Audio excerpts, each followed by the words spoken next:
آج پریشان کیے جا رہے ہیں، ستائے جا رہے ہیں، اور یہاں سے ہجرت کرنے پر مجبور کیے گئے۔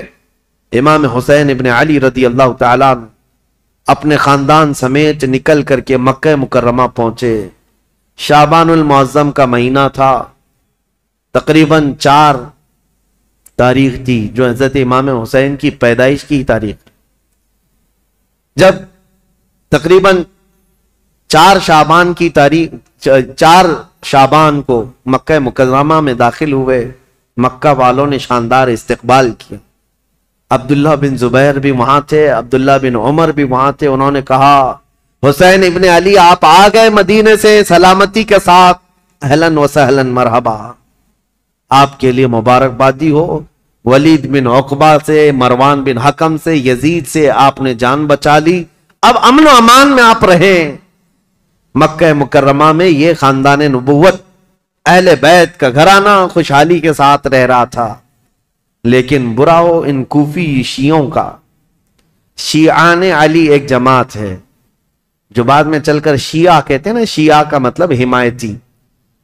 حضرت علی رضی اللہ تعالیٰ عنہ کے حمایتیوں کی ایک جماعت تھی، شیعان علی ان کو کہا جاتا تھا، جو کوفہ میں رہتے تھے، برسوں سے حضرت علی کے زمانے سے تھے، کیونکہ حضرت علی نے بھی دارالخلافہ کوفہ کو بنایا تھا، اور حضرت علی کے بعد امام حسن بھی وہاں رہے کوفہ میں، اور اس کے بعد وہ ہجرت کر کے مدینے چلے گئے، تب پھر امام حسین بھی گئے تھے۔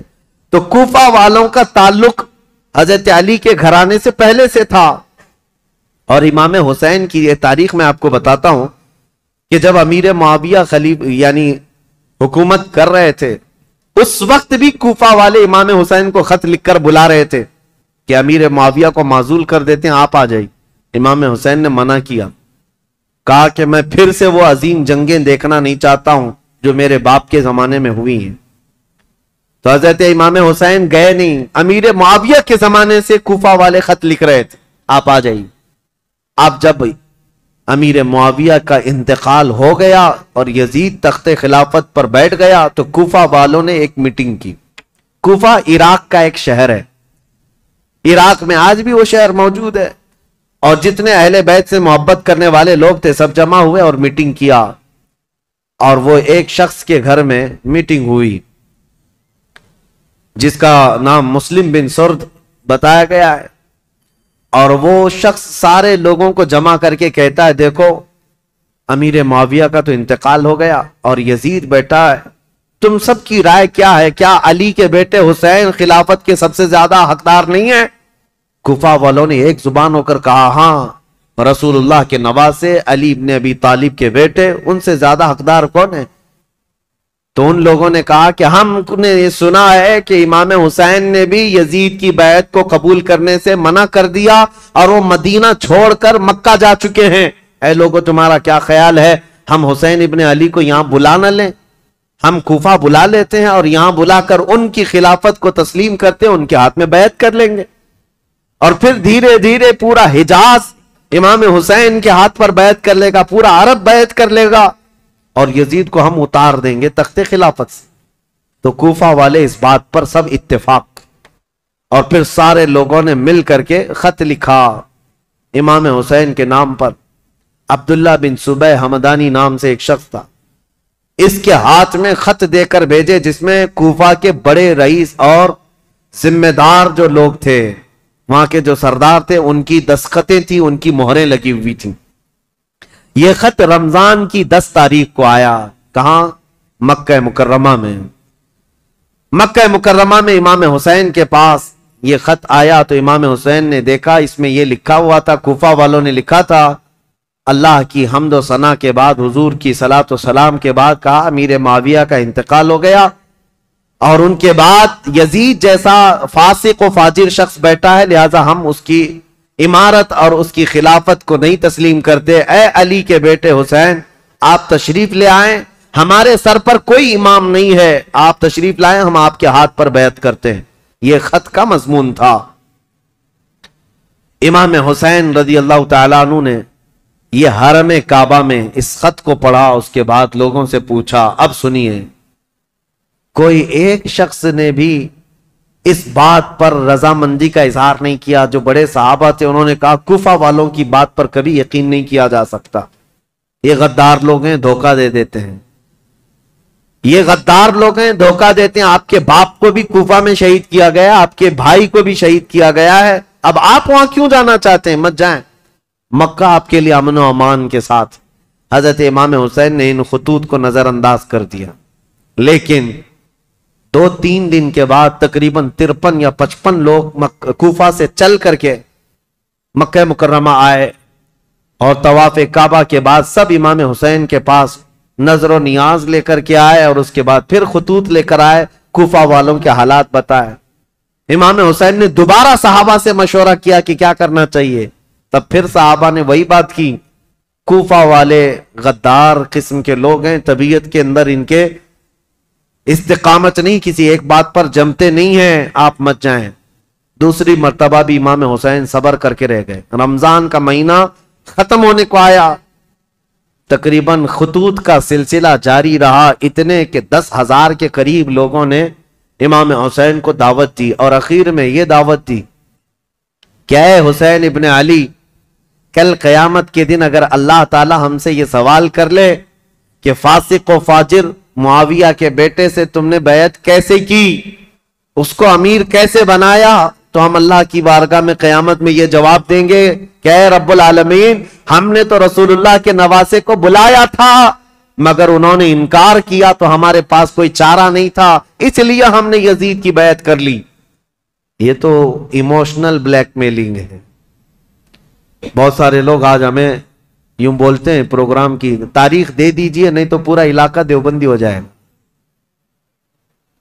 پروگرام کی تاریخ دے دیجئے نہیں تو یہاں ایسا ہو جائے.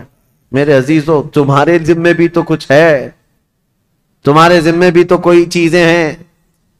امام حسین نے اس خط کو پڑھنے کے بعد پھر سارے لوگوں سے مشورہ کیا, اور اس کے بعد کہا اب میرے لیے اتمام حجت کرنی ہوگی, یعنی مجھے تو جانا ہی ہوگا, کیونکہ انہوں نے قیامت کا واسطہ دے دیا ہے.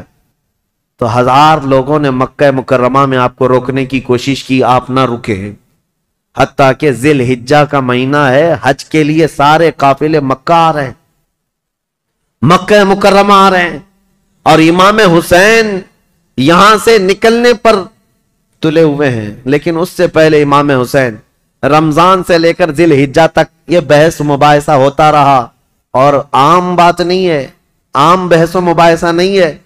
عبداللہ بن زبیر جو صحابی ہیں نا, امام حسین کی جماعت کے ساتھ لڑنے کو بھی آ گئے تھے. یہ محبت کی لڑائی ہے, دشمنی کی نہیں, کہ میں تمہیں مکہ سے باہر جانے نہیں دوں گا, اس کے لیے وہ تلوار نکال کر کھڑے ہو گئے تھے.